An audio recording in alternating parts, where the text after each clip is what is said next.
Hi friends, spicy kitchen ಚಾನಲ್ಗೆ ನಿಮ್ಮೆಲ್ರಿಗೂ ಸ್ವಾಗತ.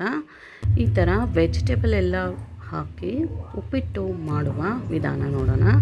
ತುಂಬಾ ಟೇಸ್ಟಿಯಾಗಿರುತ್ತೆ. ಈ ಥರ ಒಂದು ಸರಿ ಮಾಡಿದ್ರೆ ಮತ್ತೆ ಮತ್ತೆ ನೀವು ಮಾಡ್ಕೊಂಡು ತಿಂತೀರಾ, ಆ ಥರ ಇರುತ್ತೆ.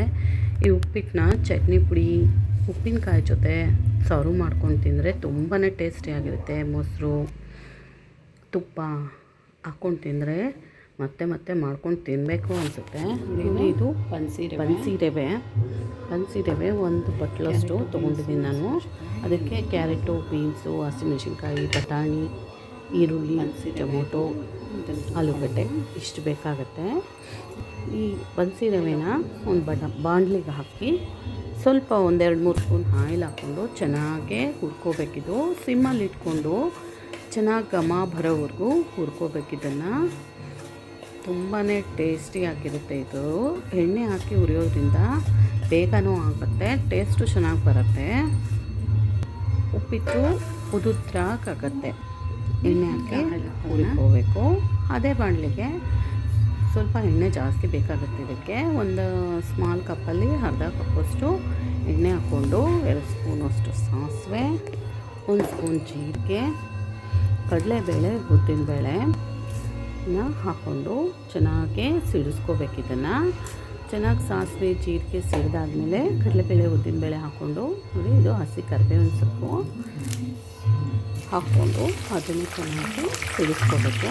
ಚಿಕ್ಕ ಅಂತ ಅದು ಫ್ಲೇವರೆಲ್ಲ ಬಿಟ್ಕೊಂಡು ಹೊರಗಡೆ ಬರುತ್ತೆ ಸಾಸಿವೆ ಜೀರಿಗೆಗೆಲ್ಲ. ಆದಮೇಲೆ ಸುಮಾರು 2 ಈರುಳ್ಳಿನ ಚಿಕ್ಕ ಕಟ್ ಮಾಡಿ ಇಟ್ಕೊಂಡಿದ್ದೆ. ಆ ಈರುಳ್ಳಿನ ಇದಕ್ಕೆ ಹಾಕ್ಕೊಂಡು ಸ್ವಲ್ಪ ಲೈಟಾಗಿ ಫ್ರೈ ಮಾಡೋಣ. ಅದಕ್ಕೆ ಹಸಿಮೆಣಸಿನ್ಕಾಯಿ 8-10, ಸ್ವಲ್ಪ ಹಸಿ ಬಟಾಣಿ, ಕಡಲೆ, ಬೀನ್ಸು, ಕ್ಯಾರೆಟು, ಆಲೂಗಡ್ಡೆ ಇಷ್ಟನ್ನು ಹಾಕ್ಕೊಂಡು ಸ್ವಲ್ಪ ಉಪ್ಪು ಹಾಕೋದ್ರಿಂದ ತರಕಾರಿ ಬೇಗನೆ ಸಾಫ್ಟ್ ಆಗುತ್ತೆ, ಬೇಗ ಆಗುತ್ತೆ.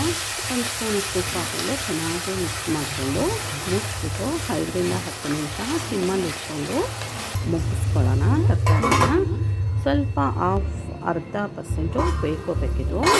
ಒಗ್ಗರಣೆಯಲ್ಲಿ ಬೆಂದಾದ್ಮೇಲೆ ಮಿಕ್ಸ್ ಮಾಡ್ಕೊಳ್ಳೋಣ. 10 ನಿಮಿಷ ಆದಮೇಲೆ ತೆಗ್ದಿದ್ದೀನಿ ನೋಡಿ, ತರಕಾರಿ ಎಲ್ಲ ಸಾಫ್ಟ್ ಆಗಿದೆ. ಈಗ ಇದಕ್ಕೆ ಚಿಕ್ಕದಾಗಿ ಕಟ್ ಮಾಡಿರೋ 1 ಟೊಮೊಟೊನ ಹಾಕ್ಕೊಂಡೆ.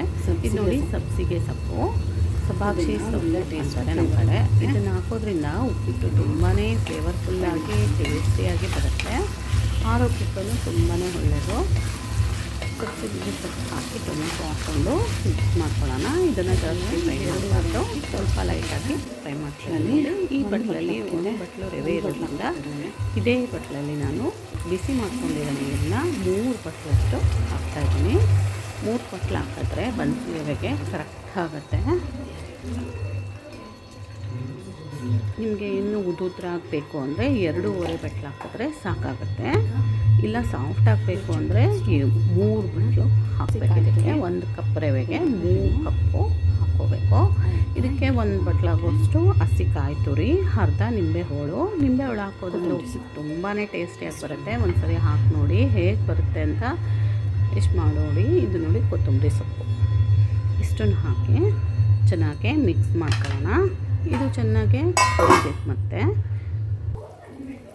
ನೋಡಿ ಚೆನ್ನಾಗಿ ಕುದೀತಾ ಇದೆ. ತರಕಾರಿನೂ 3/4% ಚೆನ್ನಾಗಿ ಬೆಂದಿದೆ. ಆ ತರಕಾರಿಯಲ್ಲಿ ಇರೋ ಅಂಶ ಎಲ್ಲ ನೀರಿಗೆ ಬಿಟ್ಕೊಂಡಿದೆ.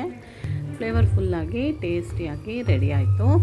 ಇದಕ್ಕೆ ಈಗ ಹುರಿದಿಟ್ಕೊಂಡಿದ್ವಲ್ಲ ರವೆನ ಹಾಕ್ಕೊಂಡು ತಿರುಗಿಸ್ಕೊಳ್ಳೋಣ. ನೀಟಾಗಿ ಸೆಂಟ್ರ್ ಪಾಯಿಂಟಿಗೆ ಹಾಕ್ಕೊಂಡು ಚೌಟಿಂದನೇ ಈ ಥರ ತಿರುಗಿಸ್ಕೋಬೇಕು. ಇದೇನು ಗಂಟಾಗಲ್ಲ, ಬನ್ಸಿ ರವೆ ಹಾಕಿರೋದ್ರಿಂದ ದಪ್ಪ ಇರುತ್ತಲ್ವ, ಗಂಟಾಗೋದಿಲ್ಲ. ಮೀಡಿಯಮ್ ರವೆಯಲ್ಲಿ ಗಂಟಾಗ್ಬಿಡುತ್ತೆ ಬೇಗ, ಇದರಲ್ಲೇನಷ್ಟು ಗಂಟಾಗೋದಿಲ್ಲ. ಮತ್ತೆ ಒಂದು 5 ನಿಮಿಷಗಳ ಕಾಲ ಇದನ್ನು ಮುಚ್ಚಿಡೋಣ. ಸಿಮ್ಮಲ್ಲಿ ಇಟ್ಕೊಳ್ಳೋಣ. ಉಪ್ಪಿಟ್ಟು ಚೆನ್ನಾಗಿ ಹರಳ್ಕೊಳುತ್ತೆ. ಚೆನ್ನಾಗಿ ಹರಳಿ ನೋಡಿ ರೆಡಿ ಆಯಿತು. ಟೇಸ್ಟಿಯಾದ ವೆಜಿಟೇಬಲ್ ಎಲ್ಲ ಹಾಕೋದ್ರಿಂದ ಆರೋಗ್ಯಕ್ಕೆ ತುಂಬಾ ಒಳ್ಳೆಯದು. ಬೇಗನೆ ಆಗುತ್ತೆ ಮಕ್ಕಳ ಲಂಚ್ ಬಾಕ್ಸಿಗೆ ಎಲ್ಲ. ಇದು ನೀಟಾಗೆ ಕರೆಕ್ಟಾಗಿ ಹಾಕಿದೆ. ಇದು ಸ್ವಲ್ಪ ಕೊತ್ತಂಬರಿ ಸೊಪ್ಪು, ಕಾಯಿ ತುರಿನ ಮೇಲೆ ಸ್ವಲ್ಪ ಹಾಕೋತಾ ಇದ್ದೀನಿ. ಓಕೆ, ಮಿಕ್ಸ್ ಮಾಡ್ಕೊಳ್ಳೋಣ. ರೆಡಿ ಆಯಿತು. ಟೇಸ್ಟಿ ಉಪ್ಪಿಟ್ಟು. ಈಗ ಇದನ್ನು ಸರ್ವ್ ಮಾಡ್ಕೊಳ್ಳೋಣ.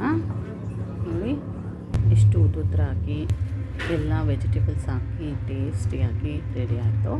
ಇದಕ್ಕೆ ಶೇಂಗಾ ಚಟ್ನಿ ಪುಡಿ ಮತ್ತು ಹೆರಳಿಕಾಯಿ ಉಪ್ಪಿನಕಾಯಿ ಜೊತೆ ಸರ್ವ್ ಮಾಡ್ತಾಯಿದ್ದೀನಿ ನಾನು ಇದನ್ನು. ತುಂಬಾ ಟೇಸ್ಟಿಯಾದಂಥ ಉಪ್ಪಿಟ್ಟು ರೆಡಿ ಆಯಿತು. ನಿಮಗೆ ನನ್ನ ವೀಡಿಯೋಸ್ ಇಷ್ಟ ಆದರೆ ಪ್ಲೀಸ್ ಲೈಕ್ ಮಾಡಿ, ಶೇರ್ ಮಾಡಿ, ಸಬ್ಸ್ಕ್ರೈಬ್ ಮಾಡ್ಕೊಳ್ಳಿ ಫ್ರೆಂಡ್ಸ್.